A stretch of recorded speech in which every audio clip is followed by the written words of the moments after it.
El siguiente programa es apto para todo público. Recomendamos la compañía de padres o un adulto responsable. Nortevisión.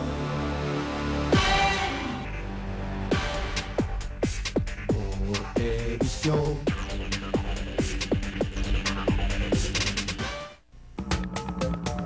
Para que los televidentes vean lo que está pasando. Los sectores de la CBS no están interviniendo en este programa porque tiene un buen formato. Tenemos en el set, yo quiero que por favor los señores desmovilizados de las autodefensas que estén viendo este programa o de la guerrilla que estén viendo este programa presten mucha atención a lo que vamos a hablar. Si alguien quiere llamar, también puede llamar, por favor, de los desmovilizados. Tenemos en el set al doctor Alejandro Eder, que es el alto consejero para la reinserción nacional. Alejandro, buenas noches. Buenas noches, ¿cómo están? Bueno, Alejandro, ¿cómo va el tema de la reinserción en Colombia? El tema de la reintegración va... Reintegración, sí. El tema de la reintegración va muy bien. Ya tenemos más de 52.000 personas que han dejado las armas y han optado por reintegrarse a la vida civil. Tenemos 32.000 personas que aún están en el proceso de reintegración y aquí en Córdoba hay unas 2.500 personas que todavía le están apostando a este proceso. ¿Qué incidencia tiene sobre el proceso de reintegración este problema que hay ahora de que están diciendo los comandantes paramilitares que hay una cantidad que no son paracos y otros sí y otros no y no sé qué? Pues, yo creo que hay que tener en cuenta quiénes son estas personas también, ¿no? O sea, son acusaciones y son acusaciones serias que deben ser investigadas, pero el hecho es que la desmovilización es una política que le ha contribuido de una forma sustancial a la paz de Colombia, que como lo han visto aquí en Córdoba hay muchos desmovilizados, que si uno recuerda lo que era Córdoba quizás hace 4, 5 o 6 años, ha cambiado mucho la situación y eso a pesar de lo que estamos viviendo ahorita con el auge de estas llamadas bandas criminales, pero lo que yo sí sé de viajar en Córdoba y por toda Colombia es que la mayoría de los desmovilizados le están apostando a la paz. Alejandro, ¿en qué consiste? Vamos a ser sucintos, pero ¿en qué consiste la reintegración de un exparaco a la vida civil?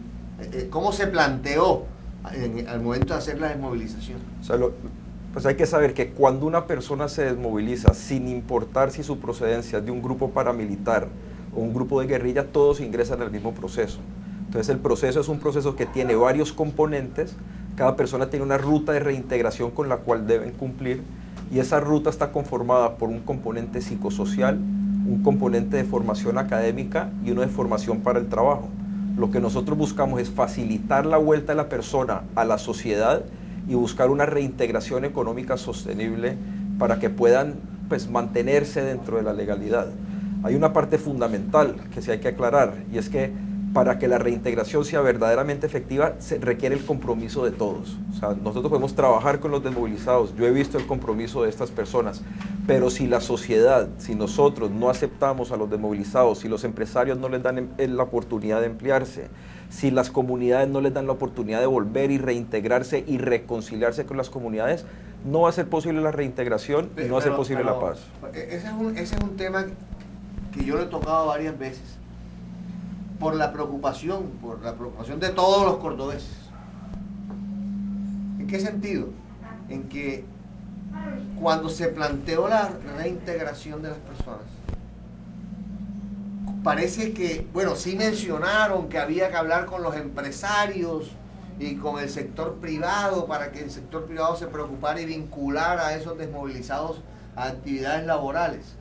Pero no hubo realmente un compromiso entre Estado y empresarios para que hubiera vinculación laboral de ellos.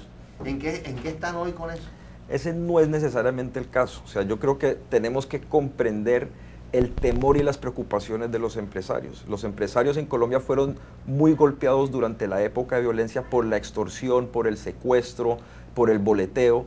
Entonces hay un temor natural que uno tiene que respetar, pero en los últimos años nosotros ya hemos logrado vincular a 700 empresas por toda Colombia al proceso de reintegración y ya hay 4.800 desmovilizados que están trabajando en el sector formal de la economía. Eso es, pues si uno mira la población total de 52.000, es un poco menos del 10%, o sea que quedan faltando muchas personas y falta aún más compromiso. Pero ahí estamos avanzando en el tema, a medida que los desmovilizados avanzan en sus rutas, generan más confianza y así logramos la reintegración. Pero en este momento una gran parte de los desmovilizados están muy preocupados. Número uno, porque hay muchos que se han tenido que dedicar al mototaxismo porque no tienen más nada que hacer. Y dos, porque están en el filo de la navaja, porque que si no se presentan los ponen presos, que si no...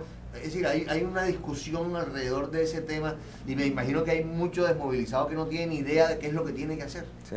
Eso es un problema muy grave lo que mencionas, y es que muchas veces no hay claridad de qué es lo que se debe hacer. Pero digamos que lo que nosotros hacemos es justamente mantener a los desmovilizados informados de cuál es el proceso de reintegración que deben de cumplir. Ellos saben cuáles son sus rutas, pero lo principal es que estén vinculados al proceso de reintegración. Yo ahí sí quiero aclarar algo que vos acabas de decir, y es que el proceso de reintegración inicialmente era un proceso voluntario, pero debido a un llamado limbo jurídico que hubo con la situación jurídica de los desmovilizados de las autodefensas, a finales del año pasado salió una ley que es la ley 1424, que para asegurar que los desmovilizados de estos grupos no pierdan su libertad, deben estar vinculados al proceso de reintegración o deben de culminarlo de manera satisfactoria. Esto es muy importante porque hay muchos desmovilizados que ya habían pasado por el proceso y hay muchos desmovilizados que habían optado por no estar en el proceso de reintegración. Pero hoy sí le hablo a esas personas y les digo, y he conocido a muchos que ya están trabajando. Yo conocí uno en el Magdalena Medio que tiene su camión, ya tiene su casa, tiene sus hijos en el colegio.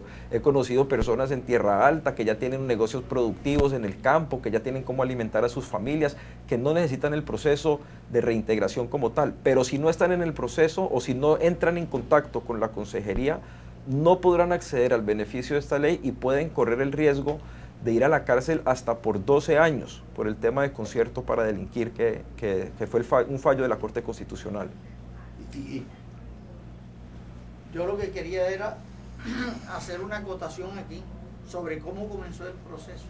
Es decir, el proceso a mi juicio, empezó a la Topa Tolondra. Es decir, unos jefes paramilitares negociaron no sé qué cosa con un comisionado de paz. Nadie conoce hasta ahora cuál fue pues, el tenor de la negociación. Y luego se metieron a una desmovilización que nunca y hasta ahora todavía no tiene marco jurídico específico para hacer la desmovilización y mucho menos para hacer la reinserción de esas personas a la vida civil. Es decir, aquí les hicieron conejo a una cantidad de gente de esa. Los cogieron y primero inflaron la cifra, porque metieron a todo el que le vino en gana de decir tú métete, porque eso primero tenía unos pisos de movimiento político que pensaban hacer los señores jefes paramilitares. Lo que pasa es que las reglas de juego se fueron, en el camino se fueron trastocando todo. Y luego, estas personas se quedaron como que los peones de brega, se quedaron allí tirados a la buena de Dios esperando un salario que le iban a dar de sostén y unos planes productivos que a la hora de la verdad aquí nosotros tuvimos un grupo de ellos, ¿cierto?, que llegaron aquí a protestar contra las injusticias que tenía este proceso, en el caso de que contra el, ¿cómo se llama la oficina que maneja eso aquí? Que les paga la alta consejería. No, pero eso tiene Guau, ¿no es? La Guau. Sí, la Guau. La Guau es, no. La oficina que queda atrás de la policía, ¿qué oficina es, Luzma?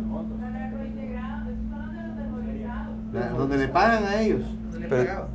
Han tenido una serie de... Entonces los pusieron a hacer una cantidad de oficios y los pusieron de guardavía, los pusieron de cuidaparques, etcétera. Pero el día que le fueron a pagar, aquí llegaron varios quejándose y despotricando porque fueron llamando a los que fueran bachilleres Y uno de ellos dijo, pero si yo me fui para el monte precisamente porque yo nunca tuve alguien que me apoyara para educarme. Y ahora qué voy a hacer, ahora que llegó la plata, van a sacar a los que no han sido bachilleres, a los que no tienen estudios, cierto que tuvimos aquí una cantidad. Luego los señores no quisieron dar la cara, porque nosotros les pusimos los micrófonos y las cámaras para que ventilaran eso públicamente. Y dijo, ¿sabes una cosa? Que eso es más peligroso de lo que uno piensa. Y entonces dejemos las cosas así.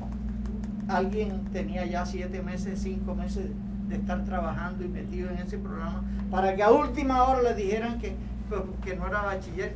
Yo supongo que una buena parte de esa gente se volvió al monte ahora con las vacrinas.